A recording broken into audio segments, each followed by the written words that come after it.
presentasi tentang platelet ya pada COVID-19, apakah betul dapat dipergunakan dalam penanganan antiplatelet itu inti pembicaraannya. Nah, saya akan mulai awal yang sederhana aja menjelaskan tentang pembuluh darah yang normal. Ya. Jadi pembuluh darah yang normal kurang lebih tampaknya seperti ini. Jadi dindingnya mulus, nggak ada benjolan-benjolannya ya. Terus isinya macam-macam sel di dalam gitu. Ada eritrosit, trombosit, leukosit, pokoknya yang kalau kita periksa lab ada sit-sit-sit-sitnya gitu ya. Yang periksa darah rutin itu. Terus juga ada platelet itu nama lainnya trombosit ya. Nah, di pembuluh darah ini juga ada lapisan dalamnya itu sel yang namanya endotel. Jadi lapisan dalam dinding pembuluh darah itu pegang peranan penting sekali karena kalau ada kerusakan di sana maka akan melepaskan zat-zat yang berpengaruh pada banyak hal. Dan pembuluh darah kita ini fungsinya jelas ya, bawa oksigen dan makanan ke seluruh tubuh, ke seluruh tempat di badan kita sehingga sel-sel yang lain bisa hidup. Karena itu vital sekali. Panjangnya itu 3 kali keliling bumi. Jadi kalau disambung semua menjadi satu, itu 3 kali keliling bumi. Nah, pembuluh darah jelas semakin baik, pasti fungsinya juga semakin baik. Maksudnya baik itu misalnya elastis gitu ya. Kalau elastis pada saat jantung pompa, dia juga ikut bereaksi sehingga tensi itu selalu stabil dan bagus. Tetapi kalau kaku misalnya, maka pada saat jantung pompa ya tekanannya akan jadi tinggi sekali, setelah itu cepat hilang juga seperti itu ya. Jadi umpamakan seperti selang lah. Kalau elastis begitu dipompa dia akan melar sedikit lalu kempes sehingga tekanannya normal terus. Tapi kalau kaku begitu ditekan dia akan seluruhnya kekuatannya keluar gitu. Nah ini pembuluh darah normal. Habis itu apa saja yang mempengaruhi pembuluh darah ini sehingga bisa normal atau tidak? Banyak hal ya. Jadi dari umur juga dan timbunan-timbunan kolesterol dan macam-macam. Nah, ini pembuluh darah sebelah kiri ini yang ada timbunan plaknya ya. Plak ini menyumbat dan ini bahaya karena apa? Karena kalau disumbat maka aliran darah menjadi lambat. Kalau aliran darah menjadi lambat, tentu saja yang ujung-ujung itu bisa tidak terima darah. Sel-sel dan organ-organ tubuh yang letaknya lebih ke arah ujungnya. Dan lalu terjadi kerusakan. Kalau terjadi kerusakan, akhirnya organ-organ tubuh yang rusak tadi juga tidak bisa melaksanakan fungsinya dengan baik. Misalnya fungsinya melepas hormon, otomatis hormonnya juga kurang dilepaskan. Sehingga akhirnya terjadi kerusakan yang semakin parah karena kerusakannya bukan hanya darah yang sedikit tadi, tetapi juga akibat dari organ-organ tubuh yang terima darah sedikit tadi akan mengalami kerusakan juga. Nah, proses ini yang sering terjadi bersama dengan tambahnya umur, ya, apalagi kalau pola makannya buruk, misalnya, maka akan terjadi timbunan-timbunan plak seperti ini. Nah, ini yang harus kita hindari dan menjaga agar pembuluh darah tetap sehat. Di dalam pembuluh darah yang sehat itu sebenarnya ada banyak sel macam-macam di sana. Nah, termasuk di dalamnya ada platelet ya. Kita lihat bahwa banyak orang kalau kolesterol takut sekali ya. Mereka bilang, wah kolesterol tinggi, udah khawatir banget gitu. Padahal kolesterol ada juga bagian dari kolesterol yang baik ada, kolesterol yang jahat ada ya. Yang sebenarnya yang utama adalah rasionya. Jadi bukan jumlah totalnya itu yang ditakuti, tetapi berapa yang baik, berapa yang jahat. Seperti kalau kita berkunjung ke satu mall, kalau banyak orang, nah itu hal positif apa hal negatif? Tergantung orangnya banyakan baik atau banyakan jahat. Kalau banyakan baik berarti omset sedang tinggi, sedang laris mallnya, berarti tidak masalah. Tapi kalau banyakan yang jahat, berarti terjadi penjarahan. Nah kurang lebih seperti itu. Karena itu orang berusaha menaikkan kolesterol yang baik. Biasanya seperti itu. Tetapi ternyata ada hal mengagetkan, ya 80% dari orang yang menderita kardio arteri disease, artinya yang tersumbat pembuluh darahnya, pembuluh darah jantungnya, ternyata kolesterol darahnya itu sama kadarnya gitu. Tetapi loh, banyak yang sama, 80% sama, tapi kenapa kok tidak berkembang gangguan pembuluh darah jantung pada orang-orang lain? Nah, jadi ternyata kolesterol ini bukan faktor utama yang menimbulkan gangguan sumbatan pada pembuluh darah jantung. walaupun dia juga berperan. Nah, faktanya kita lihat bahwa tahun 2017-nya dikatakan penyebab kematian terbanyak itu di Indonesia itu adalah stroke yang pertama. Yang kedua, ya sumbatan pembuluh darah jantung. Jadi kita lihat bahwa ini penyebab kematian yang terbanyak yang harusnya diatasi, sementara orang-orang masih mikirnya keliru gitu ya. Jadi fokusnya ke kolesterol.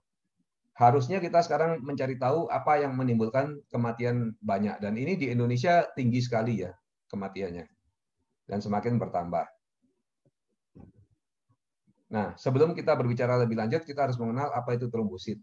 Trombosit atau platelet, ya itu nama lainnya, adalah satu sel yang bentuknya seperti cakram gitu, seperti piring, yang diproduksi di megakariosit ya. Oleh megakariosit nanti akan terlepaslah trombosit.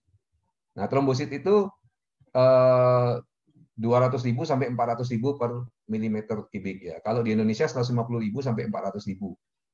Umurnya 10 hari. Dan dia juga mempunyai banyak fungsi dalam homeostasis atau keseimbangan di dalam darah. Faktanya adalah platelet itu nama lainnya trombosit ya, umurnya 10 hari. Artinya apa? Kalau tiap hari berarti 10% lah kalau di rata-rata gitu, 10% yang berganti baru. Artinya menjadi trombosit baru dan 10% pun hilang ya karena mati.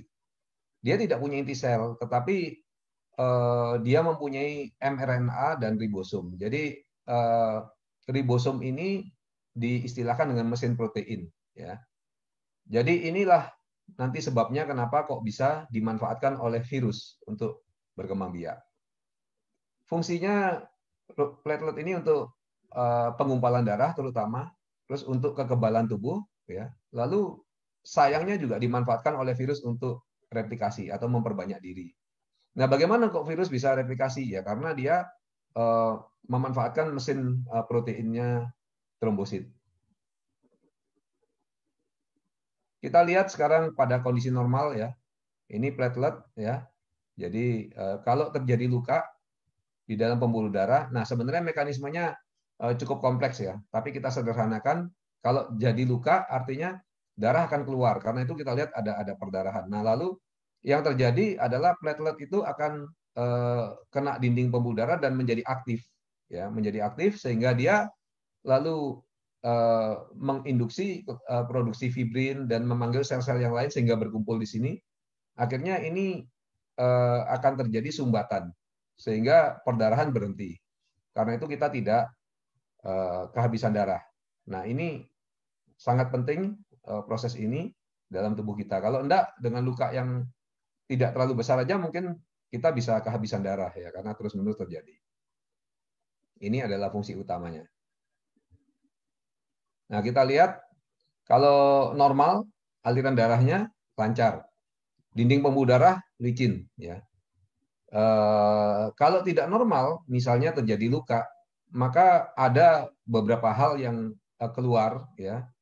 Misalnya kolagen keluar dan itu akan merangsang aktivasi atau pengaktifan platelet tadi atau trombosit tadi sehingga akhirnya dia berkumpul ya dan lain sebagainya. Ini kondisi tidak normal ya, atau ada infeksi virus gitu. Maka VWF atau von Willebrand factor ini akan aktif sehingga akhirnya sama terjadi plateletnya diaktifkan lalu akhirnya platelet mengumpul. Nah, ini kalau kondisi yang patologis seperti pada pasien COVID yang terjadi berkumpul di mana-mana gitu. Dan berkumpulnya itu banyak sekali karena itu bisa menimbulkan kematian karena peristiwa ini. Nah, apa aja kondisi yang menyebabkan trombositnya hiperaktif ya? Kondisinya ini bisa dilihat di sini, bisa dibaca ya. Ada kencing manis, ada insulin resisten, kegemukan ya, usia juga ya, atau makannya kebanyakan, hidup yang nggak gerak-gerak gitu, artinya kurang olahraga ya, malas-malasan makan aja, polusi, terus stres ya, obat-obatan atau kontrasepsi, kanker, hipertensi, maka hal-hal ini akan menimbulkan trombosit atau platelet tadi menjadi hiperaktif. Ya. Nah, gangguan tadi ya kita lihat sama dengan tadi merokok dan sebagainya termasuk lalu menimbulkan hiperaktivitas trombosit. Sehingga akhirnya terjadilah aterosklerosis, akhirnya menimbulkan penyakit jantung dan lain sebagainya. Lalu di pasaran itu ternyata ada obat yang menghambat agregasi trombosit, ya. Itu bisa kita sering lihat dan mungkin anggota keluarga kita juga ada yang dikasih aspirin, clopidogrel, ticlodipin dan lain sebagainya ya. Nah, sebenarnya obat-obat ini seringkali diberikan oleh dokter bahkan disuruh minum seumur hidup gitu ya. Kadang-kadang juga pasien juga nggak banyak bertanya, nggak ngecek, dokternya juga kasih aja. Nah, kalau kelebihan apa? Bisa perdarahan ya. Misalnya di lutut tahu-tahu biru gitu ya, karena konsumsi aspirin. Nah, itu sebenarnya tanda sudah terjadi perdarahan. Kalau perdarahannya di lutut mungkin belum masalah, tapi kalau perdarahan itu di otak tentu sama dengan stroke. Jadi ada resiko-resiko kalau konsumsi aspirin atau obat-obatan seperti itu yang yang menghambat kekentalan darah tadi. Lalu kita lihat aspirin ini efek sampingnya ada beberapa ya. Yang paling penting adalah seringkali terjadi perdarahan lambung karena aspirin ini sifatnya asam. Lalu terjadi juga seringkali terjadi penolakan, artinya resistance, artinya kebal terhadap aspirin. Jadi tidak berefek aspirinnya. Lalu tidak efektif ya aspirin itu untuk hal-hal tertentu. Nah, tidak efektif untuk apa ya? Untuk jalur yang trombin nanti akan dijelaskan ya di belakang sedikit. Kita termasuk masuk ke ranah yang agak medis sedikit. Lalu kita lihat ya bahwa belakangan ada isolasi ekstrak tomat yang dibandingkan dengan buah-buah lain ternyata punya kemampuan yang tinggi sekali untuk mengurangi agregasi trombosit atau berkumpulnya trombosit secara patologis tadi ya. Jadi ternyata wah efeknya kuat banget dibanding buah-buahan lain. Karena itu fokusnya sekarang pada tomat atau yang sudah dipatenkan ya diambil dari lendir biji tomat itu namanya fruit flow ya. Jadi ini sudah dengan cara tertentu. Jadi bukan hanya sekedar diambil lendirnya lalu dimakan begitu bukan, tapi ada cara-caranya untuk mengekstrak. Apa sih kelebihannya dibanding dengan obat aspirin tadi? Nah, kelebihannya adalah dia lebih canggih. Lebih canggih artinya menghambat lewat jalur adenosin difosfat itu lebih besar ya. Lewat jalur kolagen juga lebih besar hambatnya. Dari arachidonic acid lebih kecil, yang mana ini juga hal positif ya karena lebih kecil. Lalu dari jalur trombin juga lebih besar. Nah, saya terpaksa masuk sedikit medical dari sini supaya bisa ngerti ya. Tapi yang jelas lihat angka-angka ini bahwa semuanya lebih besar kecuali dari jalur arachidonic acid lebih kecil. Nah, ini diingat ya. Sekarang kita masuk lebih dalam. Jadi begini, aktivasi platelet tadi itu bisa dengan 4 jalur ya. 4 jalur itu jalur epinefrin, jalur kolagen, jalur trombin dan jalur adenosin difosfat. Kita lihat bahwa hal-hal ini nanti berpengaruh kepada arachidonic acid. Nah, lalu arachidonic acid ini nanti akan pengaruh ke tromboksan A2 ya. Nah, di sini lalu akan pengaruh kepada aktivasi platelet tadi. Tetapi kita lihat bahwa aspirin itu bekerjanya di sini. Nah, sekarang satu persatu kita bahas. Epinefrin. Epinefrin ini apa? Kalau orang stres. Jadi kalau orang stres itu dirilis atau dilepaslah epinefrin. Karena itu ada beberapa teman dan teman-teman saya dari lab Prodias ini juga bertanya waktu itu, kok aneh katanya. Kami di lab itu karena selalu berhubungan dengan masyarakat, semuanya kena COVID. Tetapi yang terjadi ada 2 orang yang sangat takut sekali dengan COVID berlebihan.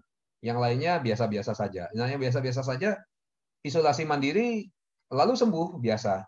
Yang 2 ini jadi berat sekali sampai masuk rumah sakit. Nah, rupanya jalur ini yang dominan pada orang-orang tadi. Karena apa? Pada saat takut epinefrinnya akan tinggi sekali. Kalau epinefrin tinggi maka rangsangan terhadap arachidonic acid-nya akan besar sehingga tromboksan A2-nya juga banyak ya, tromboksan A2. Jadi akhirnya rangsangan terhadap platelet itu banyak. Nah, ini makanya orang-orang di grup isoman diberitahu oleh Pak Niko jangan stres, santai aja ya. Ini sebenarnya menurunkan potensi perangsangan arachidonic acid dari sana. Yang kedua, kolagen. Kolagen ini keluar dan aktif jalurnya kalau terjadi luka di pembuluh darah. Ya. Pada saat luka terjadi, maka kolagen keluar dan arachidonic acid juga terangsang, ya, dan lanjut lagi ke bawah sama. Trombin ini melalui jalur, misalnya ada plak yang sudah robek, ya, dan lain sebagainya, terluka lagi, maka itu akan terjadi jalur ini aktif. Nah, adenosin difosfat atau ADP itu karena ada sel darah yang rusak, ya, maka akan terjadi hal ini. Nah, aspirin itu stopnya di sini. Karena itu semuanya menurun aktivitasnya, ya, sehingga akhirnya platelet agregasinya tidak terjadi. Tetapi yang terjadi adalah karena semuanya di stop, terjadi penurunan aktivitas platelet besar-besaran. Nah, padahal platelet ini sendiri dibutuhkan untuk istilahnya pertahanan tubuh kita, ya, dibutuhkan untuk pertahanan tubuh kita. Jadi pengumpulan agregasi trombosit yang berlebihan itu bisa berkurang, tetapi tubuh kita nanti akan lebih khawatir lagi karena tidak banyak bisa melawan yang menyerang.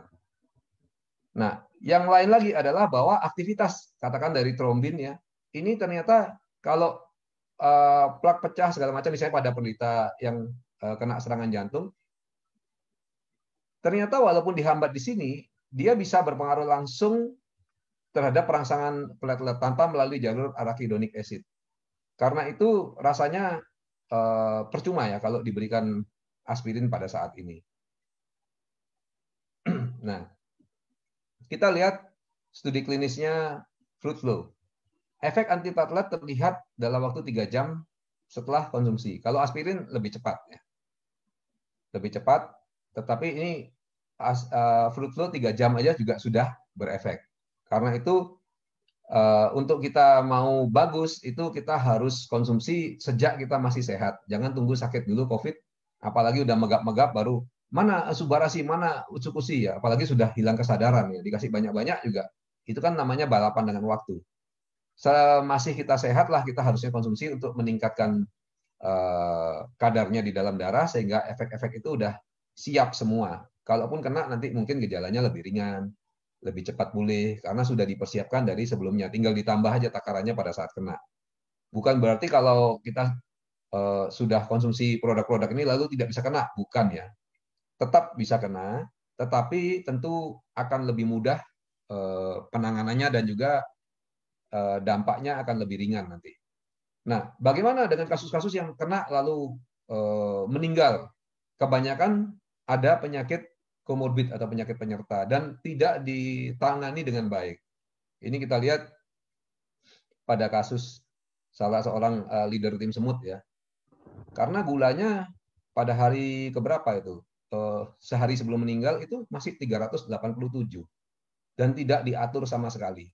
Akhirnya sejak 1 hari sebelum meninggal sudah diatur, tetapi rupanya sudah terlambat. Jadi kita harus menangani itu dari jauh-jauh hari. Sekarang yang ada kencing manis, yang gaya hidupnya jelek, diperbaikilah mulai sekarang. Takut berlebihan pada COVID itu juga nggak benar, ya. Kita nggak usah takut karena stres nanti juga tambah berakibat jelek, ya. Tadi kita sudah lihat pada jalur epinefrin. Jadi yang benar kita berusaha mengatur gaya hidup kita, olahraga, makan kita, dan produk-produk AFC sehingga kita sudah lebih siap badannya jauh. Nah, kalau hal ini sudah dilakukan pada saat terkena nanti, efeknya pasti lebih ringan dan lebih cepat pulih. Jadi akan timbul kekebalan di tubuh. Nah, ini yang diharapkan. Efek antiplatelet ini kelihatan keluar dari waktu 3 jam, ya, setelah konsumsi, dan setelah 18 jam itu sudah boleh dibilang efeknya udah hilang, ya, menurun, udah hilang. Ini satu hal positif juga, nanti kita lihat di belakang. Produk ini mengagumkan sekali karena apa? Karena sudah mendapatkan persetujuan, ya, secara regulasi.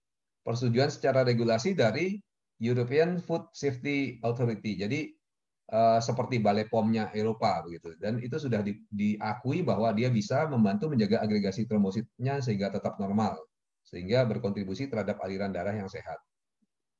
Kita lihat apa sih bedanya Fruit Flow dengan aspirin. Fruit Flow atau ekstrak tomat itu fungsi trombositnya, ya, hanya menurun 13-36%. Ingat trombosit tadi punya fungsi untuk pertahanan tubuh. Sedangkan kalau pakai aspirin itu turunnya bisa sampai 90%. Nah, kalau dia berfungsi untuk daya tahan tubuh dan memang bisa menurunkan agregasi trombosit, tetapi kalau fungsi yang lainnya juga turun, tentu akan berbahaya juga ya. Sedangkan kalau bisa menurunkan agregasi trombosit, sedangkan fungsi yang lainnya hanya turun sedikit sehingga tidak terlalu bermakna, nah tentu menarik karena ini bisa mengurangi banyak kefatalan pada penyakit tersebut. Lalu waktu pembekuan darahnya meningkat sedikit aja ya. Maksudnya itu begini, lebih lama bila terjadi perdarahan akan lebih lama sedikit, tetapi karena darah itu lebih encer ya. Nah, kalau waktu pembekuan kalau minum aspirin itu tinggi sekali sampai 127%. Lalu yang responnya rendah hanya 2% dari populasi. Sedangkan responnya rendah di sini sampai 19%. Bahkan oleh Mr. Dutoroy dikatakan bahwa 30% yang istilahnya yang apa namanya yang resisten terhadap aspirin. Jadi kita lihat banyak hal positif di sini ya. Jadi tidak ada efek total pembekuannya yang memanjang ya atau mean time-nya memanjang dan lain sebagainya tidak ada. Nah, lalu dilakukanlah uji coba selama 24 jam ya. Dia dilakukan uji coba dan hasilnya adalah ternyata memang bisa dengan mengonsumsi ekstrak tomat 150 mg ternyata respon agregasi trombositnya selama 24 jam itu sudah berkurang. Nah, ini kelihatan dari penelitian bahwa memang berefek. Dan kemudian banyak sekali penelitian-penelitian lain yang mendukung ya. Kita lihat ini banyak sekali penelitian-penelitian lain yang mendukung. Jadi sudah benar-benar signifikan efeknya. Ya, ini kita lihat juga masih banyak yang mendukung. Jadi kesimpulannya fruit flow itu sangat berguna karena apa? Karena menjaga sangat normal jadi kondisinya di dalam tubuh manusia, terutama di saat COVID seperti ini. Ya, jadi penggunaan obat antiplatelet yang lain seperti aspirin, clopidogrel dan sebagainya itu bisa mengganggu fungsi dari trombosit tadi sehingga nanti pertahanan tubuhnya juga akan terganggu. Nah ini makanya lebih bagus fruit flow daripada aspirin. Kita lihat juga bahwa tadi waktunya untuk aspirin ya, kita lihat di sini. Nah ini dia 3 jam, ya, lalu 18 jam sudah selesai fungsinya. Nah 18 jam artinya gini, kalau orang sekarang minum obat untuk menghalangi agregasi trombosit, tiba-tiba dia perlu dioperasi. Maka tinggal ditunggu 18 jam, darah akan kembali ke posisi yang seperti sebelum minum fruit flow, artinya sudah siap untuk dioperasi. Sedangkan kalau minum aspirin karena dia efeknya harus menunggu bahwa untuk pergantian trombosit, jadi kalau mau normal lagi harus menunggu sampai 10 hari. Karena itu biasanya kalau orangnya mau dioperasi, kalau minum aspirin dibilang sama dokternya, tunggu ya 10 hari lagi baru operasi. Karena takutnya nanti kalau tidak begitu nanti pembekuan darahnya siapa tahu terganggu. Jadi lebih praktis mempergunakan fluid flow karena cukup 18 jam sudah pasien sudah siap untuk dilakukan operasi dan lain sebagainya. Nah, banyak kelebihan fluid flow ini. Mungkin sambil ngobrol-ngobrol, kalau nanti tidak ada pertanyaan, kita bisa lanjut lagi, saya tambahkan lagi sedikit. Jangan bingung seperti ini ya, kita santai-santai ngobrol. Oke, enggak, saya kembalikan. Oke. Mungkin ada yang mau tanya, silakan. Mungkin ada yang mau tanya, teman-teman, ada yang masih belum jelas. Atau bingung juga, Boleh. jangan-jangan nanti masih bingung juga gitu. Saya akan pelan-pelan dan terangkan lebih detail kalau memang ada yang bingung. Oke. Coba kita tunggu pertanyaan dari teman-teman deh.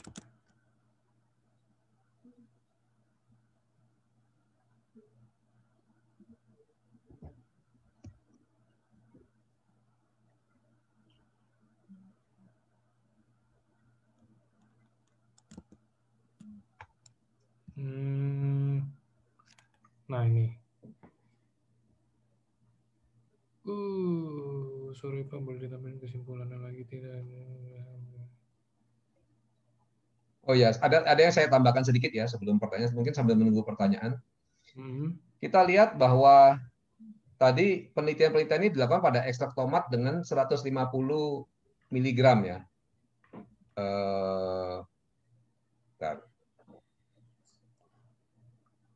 Penelitian-penelitian ini dilakukan pada tomat 150 mg. Artinya apa? Jadi kalau konsumsi subarasi itu kalau ingin efek yang diinginkan maksimal ya, itu harus 4 sampai 5 saset sehari untuk mendapatkan efek dari fruit flow yang maksimal. 4 sampai 5 saset sehari. Oke, nah ini udah mulai banyak pertanyaannya. Ini pertanyaan pertama dulu ya, Dok. Ya. Ini tenang kok, ini masih ada slide-nya kan, Dok? Ini belum selesai. Nanti ada contoh kasus nih kalau nggak salah tadi saya baca ya.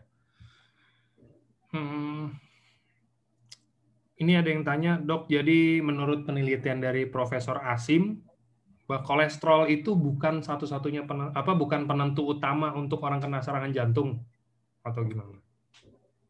Betul. Jadi tadi kita bahas bahwa kolesterol itu bukan penentu utama. Karena apa? Karena kita lihat 80% orang yang punya kadar kolesterol darah yang sama, ternyata kok tidak terkena serangan jantung. Harusnya kan kalau penyebabnya utama adalah kolesterol, begitu kadarnya tinggi tertentu semuanya kena serangan jantung misalnya begitu. Tapi ternyata kenapa tidak? Nah, kita lihat juga pada penanganannya. Orang kalau kena serangan jantung lalu diberikan penanganan ya kadang-kadang sesuai dengan penyakitnya juga, ada yang dikasih obat kencing manis kalau dia kencing manis, ada yang dikasih obat-obat lain, tetapi mereka semuanya itu customize, artinya benar-benar diberikan sesuai dengan apa kondisinya, kebutuhannya. Sedangkan kita lihat kalau pada pasien yang mengalami gangguan pembuluh darah arteri itu pasti diberikan untuk penanganan platelet tadi. Jadi kita lihat bahwa ini saja sudah menunjukkan sebenarnya apa yang sangat berpengaruh dan penyebab utamanya. Karena selalu semuanya dikasih ya. Sekarang lihat ya, kalau orang serangan jantung apa segala macam, sudah pasti aspirin atau clopidogrel itu sudah pasti diberikan terus-menerus gitu loh. Jadi sedangkan obat kolesterol sendiri ya kadang diberikan, kadang juga tidak, tergantung kalau dilihat kadar kolesterolnya bagaimana. Jadi kita lihat bahwa penyebab utama gumpalan tadi arahnya lebih ke arah bukan karena kolesterol. Kolesterol hanyalah salah satu faktor. Oke. Jadi mungkin lebih ke arah agregasi trombosit juga kali ya?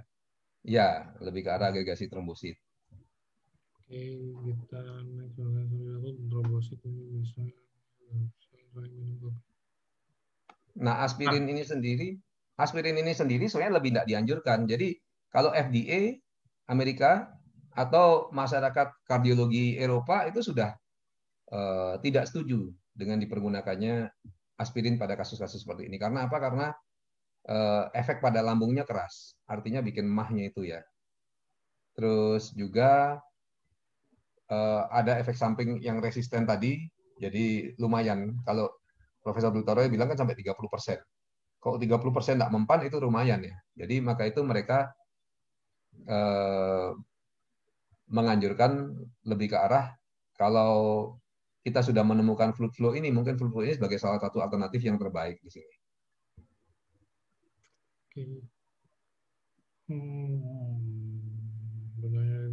Ini tadi ada pertanyaan. Nih Dok, ada yang nanya lagi. Dok, selama ini kan kita tidak menyarankan subarasi pada pasien komorbid yang mengalami pendarahan. Tapi di sini terlihat cukup aman. Apakah takaran coba? Jadi gini, intinya pertanyaannya, apakah boleh subarasi ini diberikan kalau misalkan ke pasien komorbid yang ada pendarahan? Nah, kalau misalkan boleh pun, takarannya normal seperti yang tadi dokter bilang, atau dikurangin, atau malah ditambahin, atau malah gimana? Oke, tadi memang kalau kita lihat diagram tadi, di sini ya, di sini kita lihat angka-angka. Ingat tadi diagram tadi ya, jalur ADP, jalur kolagen, jalur arachidonic acid dan jalur trombin ya, bahwa di sini tetap ada pengaruh, tetapi kecil sekali gitu ya. dibandingkan kalau diberikan aspirin. Nah, ini jalur ini ya. Jadi dia tetap pengaruh dibandingkan kalau aspirin. Kalau aspirin kan semuanya di stop. Nah, kalau di penggunaan fruit flow itu sangat bisa dipergunakan walaupun dengan takaran mungkin yang tidak terlalu banyak ya, karena dia memang tidak menimbulkan stop menyeluruh seperti di aspirin. Jadi dilihat kebutuhannya. Oke. Nah, ini juga pembahasan yang tadi yang tentang mungkin sebelum operasi ya, Dok. Jadi kalau kita mau menjalankan prosedur operasi, harus tunggu 1-2 kali 24 jam untuk konsumsi Subarasi dulu, atau ada waktu yang lebih baik, Dok? Oke, tadi kita lihat bahwa waktunya kan adalah 13 jam ya. 18 jam. Jadi Ya. 18 jam itu katakanlah 2 hari kalau kita mau aman, itu sudah pasiennya sudah bisa dioperasi. Oke. Kalau minum aspirin tentu butuh waktu lebih lama gitu, ya kan?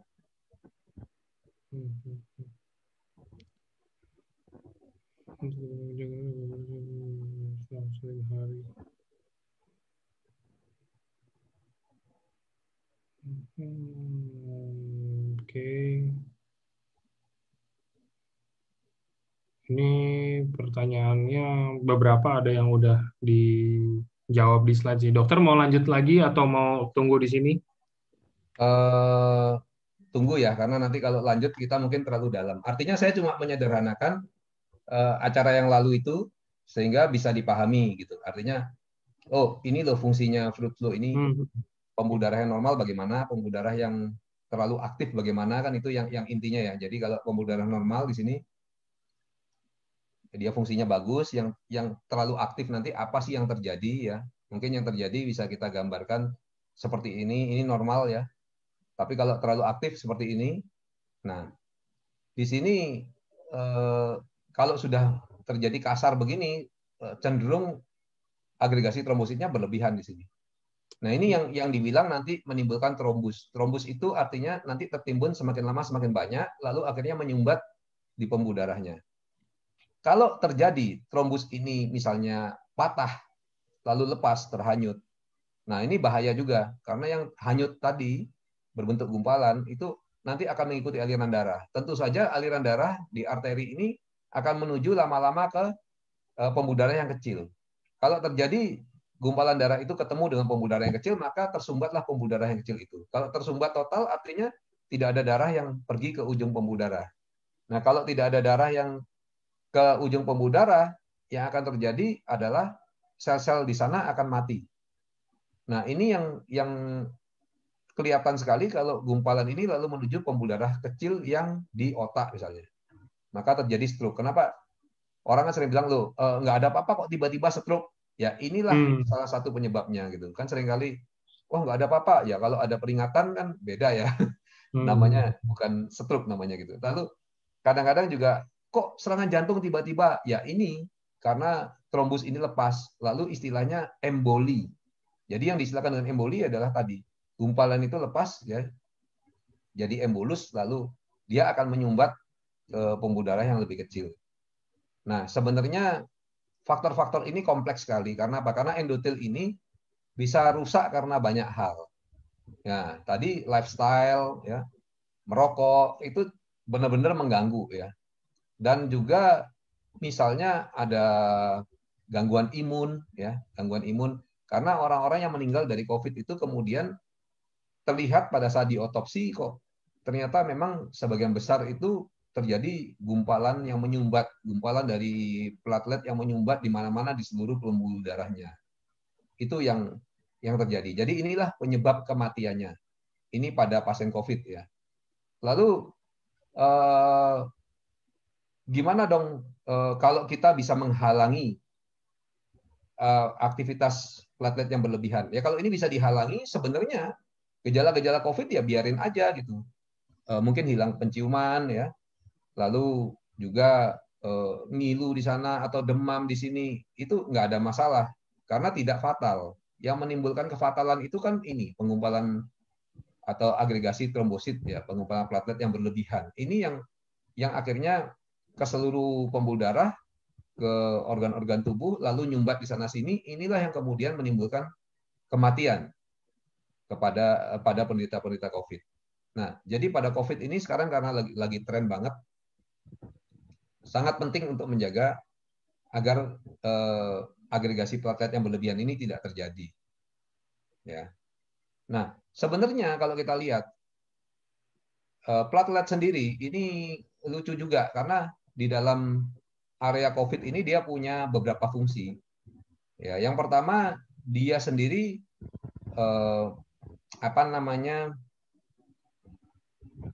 sebagai tempat berkembang biaknya virus. Karena apa? Karena tadi dia punya mesin protein ya.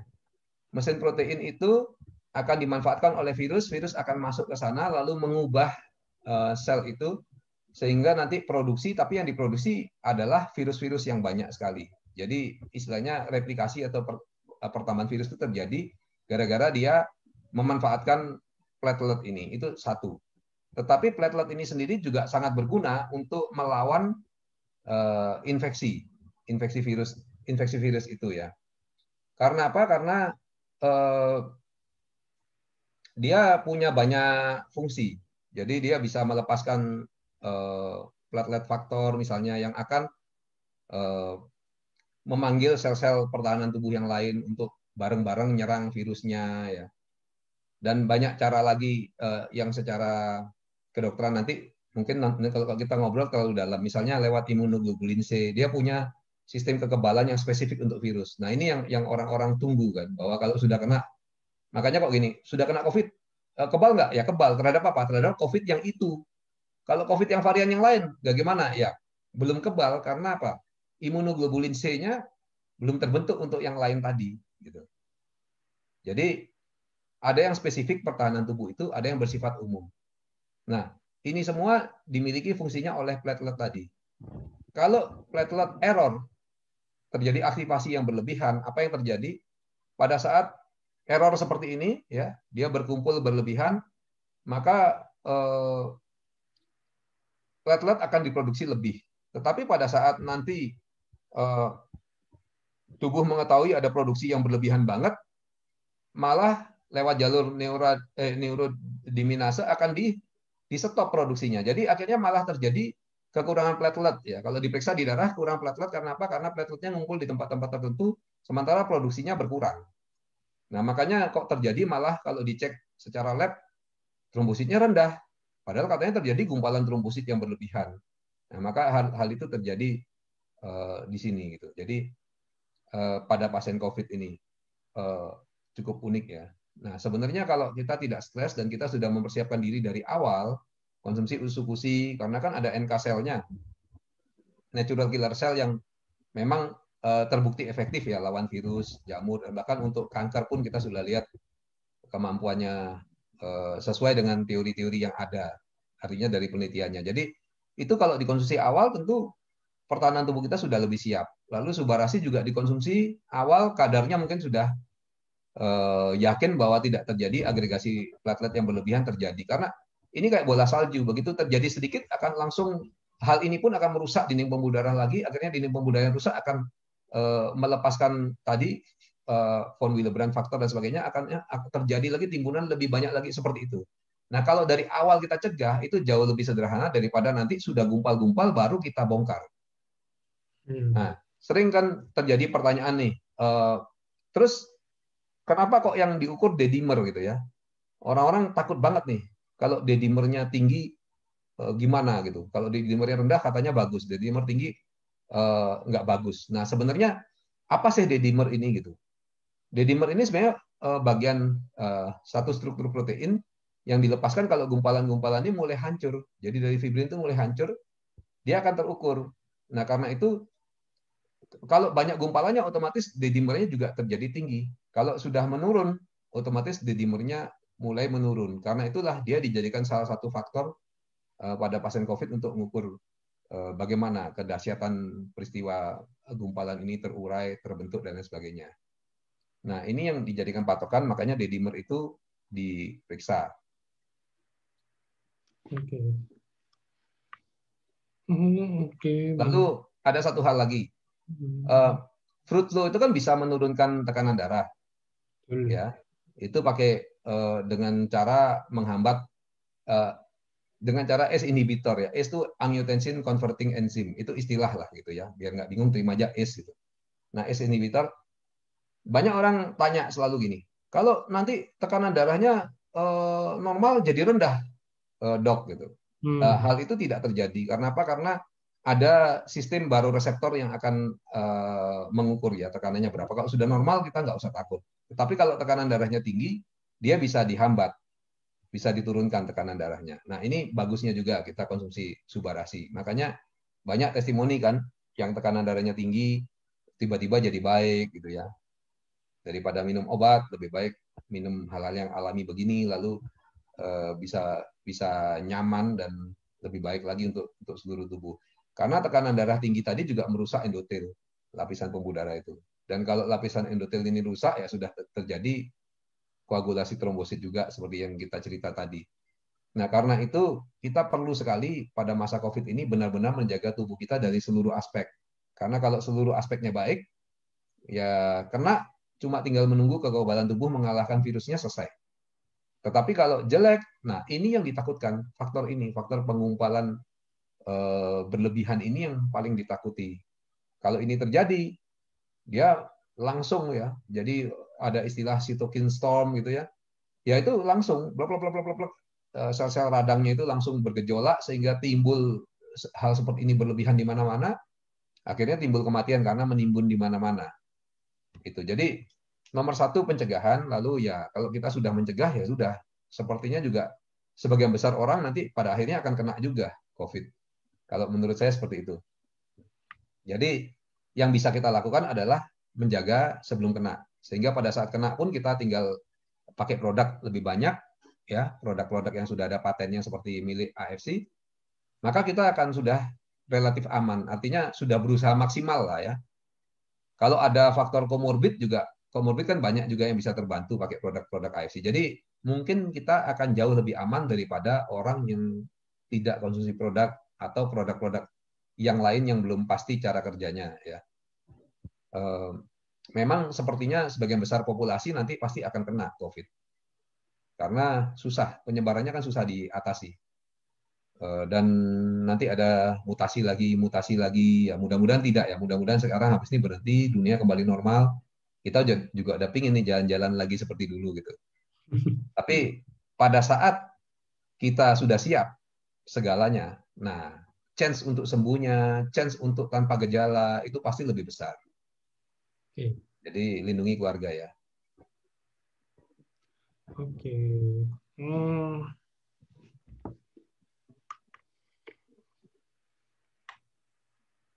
Oke, ini pertanyaannya. Saya cari pertanyaan-pertanyaan yang menyangkut dengan topik ya, Dok ya. Karena ini banyak yang nanya justru malah ke arah diabetes apa segala macam gitu.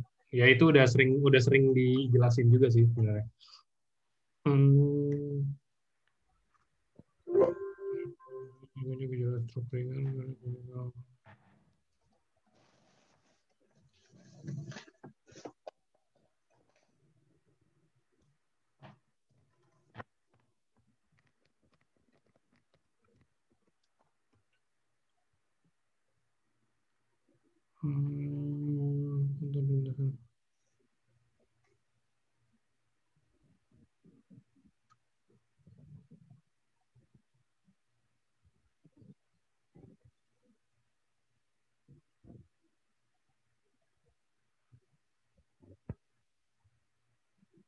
Nih dok, ada yang tanya kesimpulannya lagi. Jadi kesimpulannya itu fruit flow bisa menjaga platelet biar tetap normal agar tidak hiperaktif. Karena faktor diabetes mellitus kah, obesitas kah, dan lain-lain untuk pecah pembuluh darah, dia tidak berpengaruh mengencerkan darah. Oh ini dia kesimpulan sih. Kesimpulan kalau fruit flow tidak membuat darah jadi encer gitu kan pada orang yang emang darahnya udah normal. Ya. Ini juga ada yang tanya, dok mau tanya kenapa walaupun udah negatif, tetapi masih bisa meninggal kalau kena COVID. Apakah trombositnya ngerusak? Apa trombositnya rusak di pembuluh darah atau seperti apa? Jadi gini loh, mungkin ini saya rangkum ya dok. Saya dari tadi banyak dapat Ya, ya. pertanyaan gitu. Ada yang tanya gini, kalau misalkan amit-amitnya saya kena COVID nih dok ya, saya COVID, terus 3 atau 4 hari kemudian saya tes PCR, saya udah negatif. Ya. Nah, saya udah negatif, tapi saya malah jadi kayak ada ada apa ya? Dibilang gangguan juga bukan gangguan sih, lebih ke arah tetap lemas, tetap tetap terus ini apa?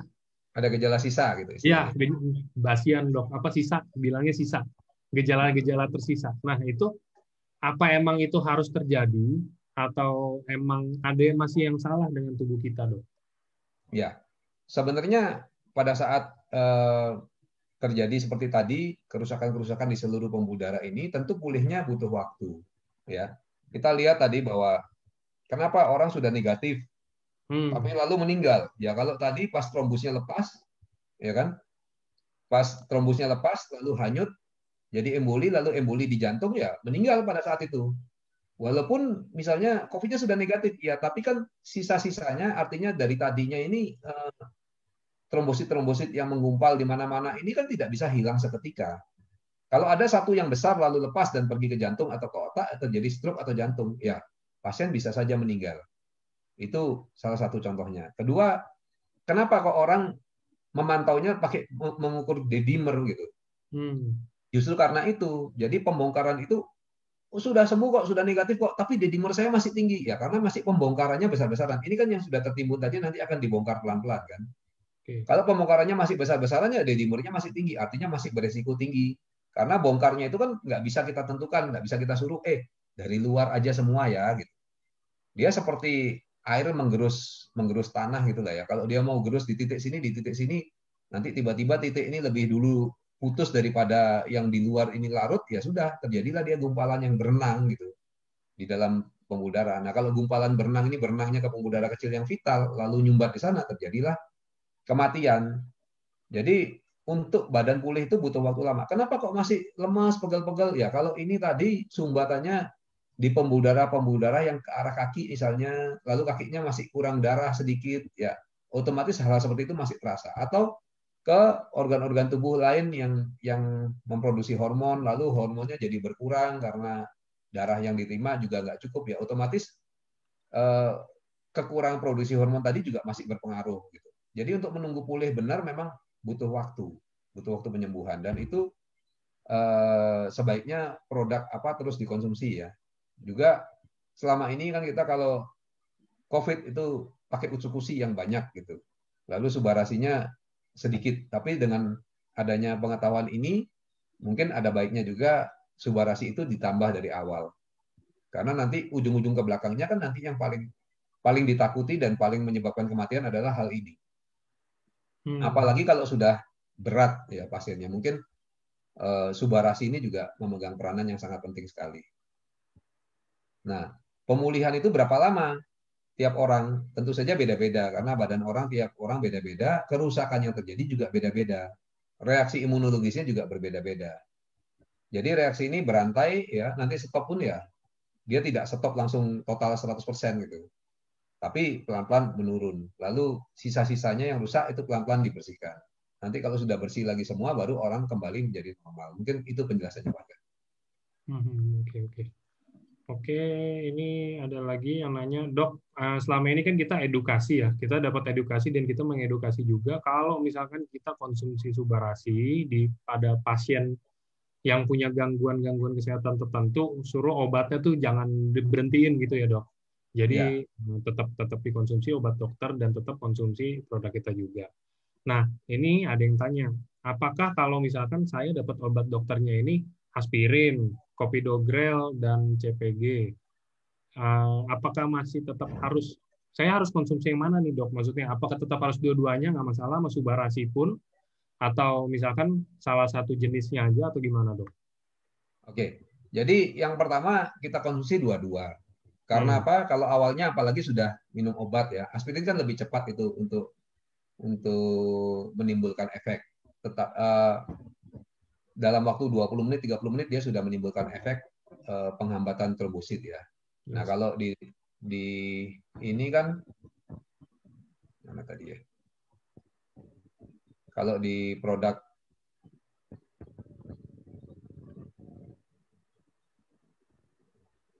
ini kan 3 jam setelah konsumsi ya, baru ada perbedaan yang signifikan.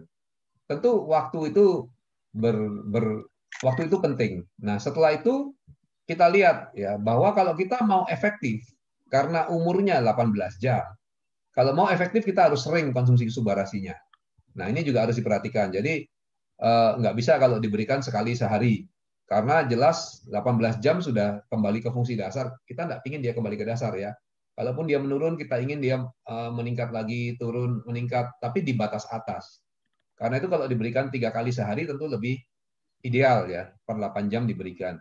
Nah, tetapi pada saat nanti sudah fungsi subarasi ini baik ya, karena saya beberapa pasien bilang, beberapa downline juga tanya ya, fungsi kekentalan darahnya segala macam, trombositnya semua sudah normal gitu. Lalu bagaimana? Ya kalau saran saya yang dihentikan adalah obatnya. Karena bagaimanapun obat itu kan ada efek samping seperti tadi kita lihat untuk lambung, lalu juga apa namanya tidak selalu efektif ya. Malah kalau Profesor Butoroy bilang pada 30% populasi tidak efektif. Nah kalau kita barengi dengan subarasi, tentu populasi yang begini akan sangat diuntungkan sekali. Karena apa? Karena harusnya tidak ada efeknya apa-apa aspirinnya, tetapi jadi berefek subarasinya, lalu dia fruit flow-nya berefek. Nah, dia bisa mendapatkan efeknya. Tetapi pada saat yang minum aspirin berefek pun, kalau memang efek itu sudah bisa digantikan dengan subarasi, saran saya adalah kembali ke subarasi.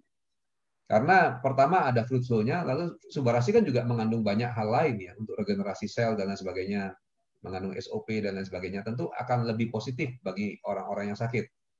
Dan kita lihat juga pada kenyataannya di lapangan kan testimoni-testimoni banyak yang luar biasa ya. Jadi kurangilah obat pada saat yang dibutuhkan, sehingga nantinya kalau perlu ya pakai produk-produk ini aja gitu. Kan lebih banyak keuntungannya. Tadi kita udah bahas ya masalah ini ya.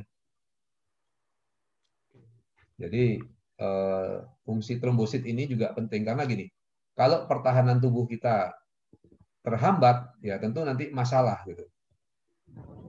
Kan kalau kita ada penyakit lain datang, kita jadi rendah daya tahan tubuhnya, imunitasnya. Sedangkan kalau pakai tomat kan hal ini tidak terjadi ya. Artinya minimal sekali. Jadi kalau yang minimal ini boleh dikatakan tidak terjadi ya.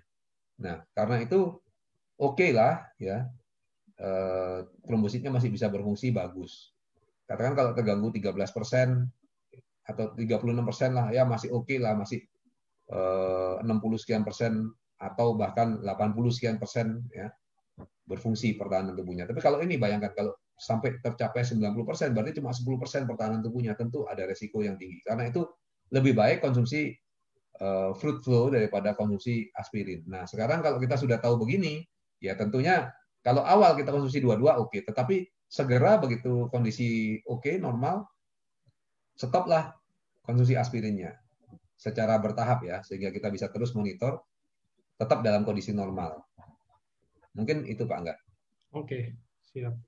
Nah, ini ada yang tanya lagi. Nah, ini bagus banget udah dirangkum sama Bu Esther. Dok, tadi kan ada dibahas nih, kita harus konsumsinya itu yang efektif per harinya itu berapa? Tadi kan kita bilang 4-5 saset per hari ya, Dok? Ya. 4-5 saset subarasi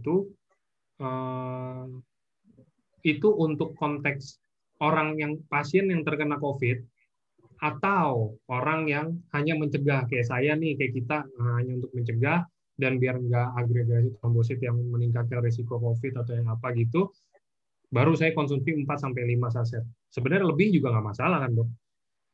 Ya, lebih sih nggak masalah. Kan yang masalah kalau kekurangan. Ya sebenarnya kalau kita mau ngomong ideal gitu, artinya gini, perlindungan yang maksimal kita dapatkan ya harus 4-5 saset.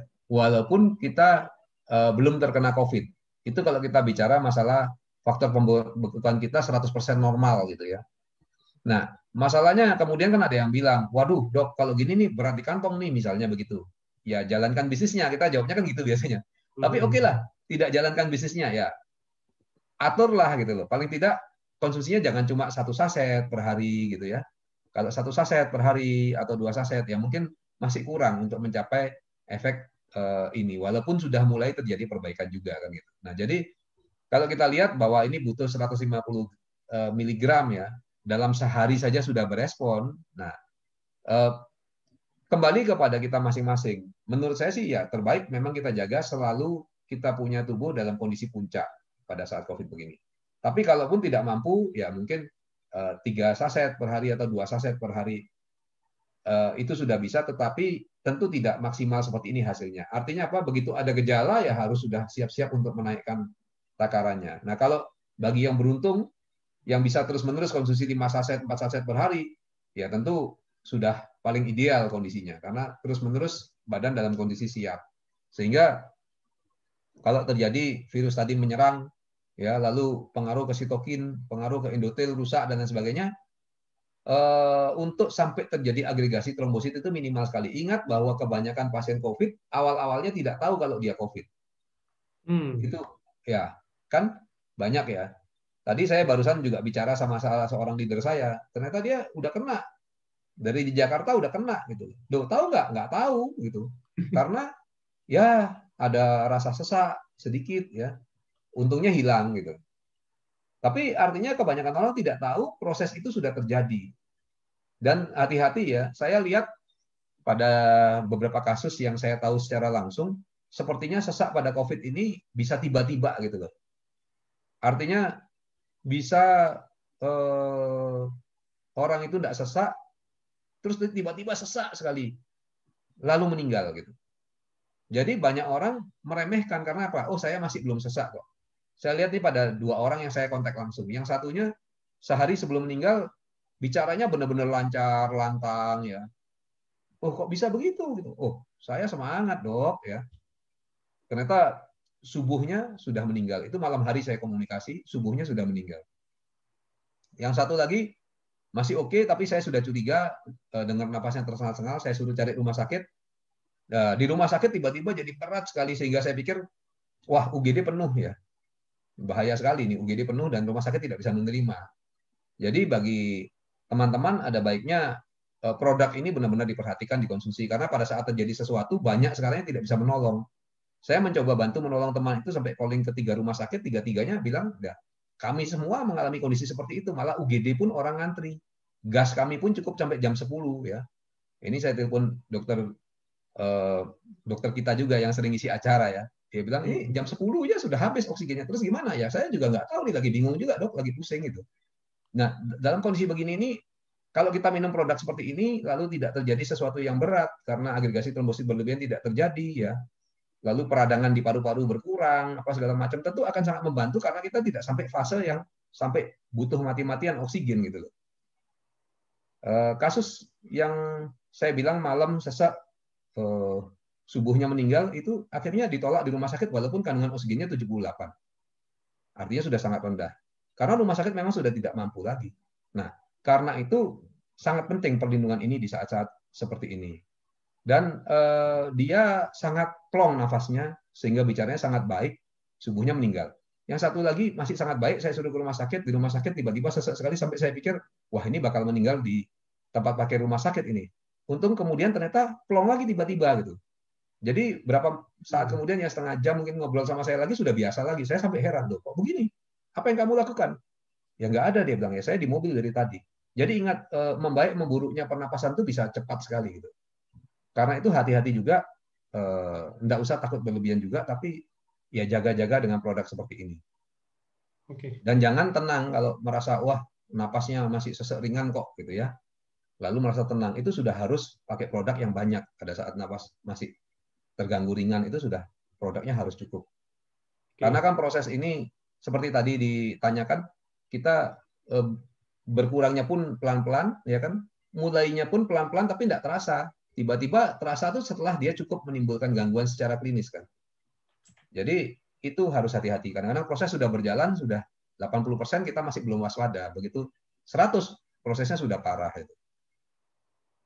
Oke. Nih dok, dari tadi kan kita ngomongin kalau misalkan kena COVID atau misalkan kita masih udah sesek, kita harus lebih banyak lagi dok. Ini pas tadi ada yang tanya dan katanya mungkin banyak member-member juga di luar sana yang mau bantu orang lain ya dengan produk kita, tapi takutnya kalau misalkan ngomong iya konsumsi banyak aja nggak apa-apa. Ini kan eh, apa ya, takutnya kenapa-napa gitu loh dok kalau konsumsi banyak. Coba mungkin ada nggak di sini dok statement dari dokter kenapa konsumsi banyak itu kalau produk kita nggak apa-apa dan ya aman-aman aja gitu loh. Misalkan kayak contoh kita kan udah tahu ya ada video di Instagram yang kemarin Niko juga bikin dan apa langsung minum sekaligus 10 ya kalau nggak salah ya. Nah itu maksudnya boleh nggak sih dok dijelasin kenapa kok boleh sih konsumsi kayak begitu banyak-banyak? Emang ini apa sih? Ini bukan obat jelas, tapi ini apa sih? Kenapa kita boleh konsumsi banyak dan yang ada badan kita sehat, bukan yang malah kenapa-napa, bukan malah OD atau bukan malah apa gitu loh dok. Ya, memang waktu Niko konsumsi 10 langsung heboh semua ya. Padahal hebohnya banyak yang gini nih. Sultan banget katanya 10 saset itu berapa harganya? Karena memang bagi sebagian orang minum 10 kalau per hari, kalau tiap hari, wah bangkrut nih katanya gitu. Ya, makanya jalankan bisnisnya ya. Kalau yang sudah berjalan bisnisnya tentu tidak peduli kalau minum 10 saset per hari gitu. Nah, sebenarnya kita kan bukan obat, hanya makanan kesehatan. Tentu tidak ada masalah ya. Kalau kebanyakan gimana ya? Kalau kebanyakan sekali gitu ya. Kalau minum 1 dream gimana ya? Pastilah mules dan sama kayak kita minum air aja 1 dream juga ada efeknya kan gitu. Ini cuma makanan kesehatan gitu ya. Jadi makanan minuman seperti itulah gitu. Saya makan ayam Kentucky 30 lalu muntah-muntah ya namanya 30 gitu loh. Tapi kalau kita 5 saset apa segala macam ini kan sudah disarankan di sini gitu ya dengan kandungan fruit flow ini. Jadi semuanya itu kan ada data-datanya. Nah, seringkali yang konsumsi ini juga tidak memperhitungkan banyak hal. Jadi logikanya begini misalnya. Mereka hanya memperhatikan, oke, sekarang orang ini loh belum apa-apa, dia tidak masuk rumah sakit, dikasih produk tiba-tiba langsung sesek masuk rumah sakit. Nah, saya kan sudah bilang tadi bahwa proses itu subklinis sudah berjalan 70, 75 misalnya gitu. Pas dikasih produk, pas 80, 85, ya pada saat 85, 90 ya dia harus masuk rumah sakit. Lalu yang disalahkan produk yang dikonsumsi. Kan sering kali orang kali begitu. Pada saat konsumsi produk dianggap segala-galanya adalah produk ini. Padahal produknya aja mungkin baru mulai akan berefek. Lalu masuk rumah sakit meninggal gitu. Ya memang berat, lalu sudah komplikasi, sudah terjadi gumpalan trombosit di mana-mana. Kalaupun dikonsumsi kan butuh waktu untuk membongkar dan menghambat pembentukan yang baru. Tetapi yang disalahkan nanti produknya gitu. Waktu belum konsumsi produk, oke-oke aja kok di rumah ngobrol-ngobrol, tiba-tiba masuk rumah sakit meninggal. Harus hati-hati karena perjalanan penyakit ini kita harus lihat bagaimana. Nah, produk-produk yang AFC pakai ini kan produk-produk yang sifatnya alami dan hanya makanan kesehatan. Artinya menunjang lah ya, seperti kita minum es jeruk gitu. Ya, efek negatifnya apa? Ya, vitamin C-nya naik gitu. Terus gimana? Kalau minum kebanyakan gimana? Wah, saya kalau per jeruk sampai 30, 40 enggak apa-apa ya. Kalau mau sampai 100 pun enggak apa-apa. Kalau jeruknya manis ya. Tetapi kalau kebanyakan sekali, 1 ember jeruk gimana? Ya pasti muntah-muntah gitu. Nah, kita takar dengan baik lah. Dan tiap orang membutuhkan takaran yang beda-beda. Beberapa downline itu konsumsi lalu bilang, dok kok nggak ada efeknya? Oh coba tingkatkan. Begitu ditingkatkan 5 hari kemudian dia bilang, wih langsung keluhannya di lutut itu hilang. Saya ada video testimoninya. Artinya apa? Badan tiap orang kan tidak sama ya, penyerapannya dan reaksinya juga tidak sama. Nah karena itu ayolah. Tapi yang jelas kalau kesedikitan itu jelas tidak berefek ya. Nah daripada kita bertujuan untuk sesuatu yang artinya yang serius di sini untuk penanganan COVID ya. Penanganan COVID yang obat-obatan semua juga mati-matian sekarang juga masih bingung gitu. Kasih antivirus juga masih kontroversi gitu ya. Jadi ya mau penanganannya gimana? Tidak ada ruginya kalau kita makan makanan kesehatan yang relatif aman ya karena cuma makanan, lalu punya efek seperti ini yang bahkan obat pun bisa boleh dibilang kalau di sini kan kalah telak gitu ya. kemampuannya jauh lebih kuat yang flu, efek sampingnya boleh dibilang nggak ada ya. Lalu waktu berhentinya juga kalau perlu operasi apa cepat. Nah tentu dengan begini nih jauh lebih nyaman daripada obat. Makanya saya sering ketawa juga kadang-kadang ada member yang dia kencing manis lalu konsumsi produk lalu gulanya turun.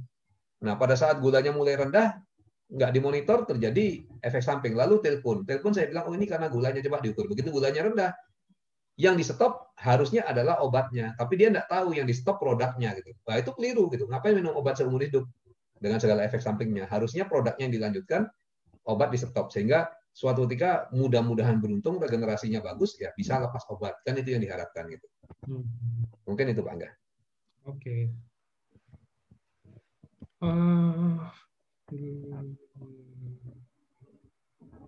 Ini juga ada yang ini, tapi ini mungkin nggak general ya dok. Nggak apa-apa sih, ini karena kita masih ada waktu. Dok, mau tanya, kalau kasusnya orang usia 45 tahun didiagnosa dokter ada autoimun di darah.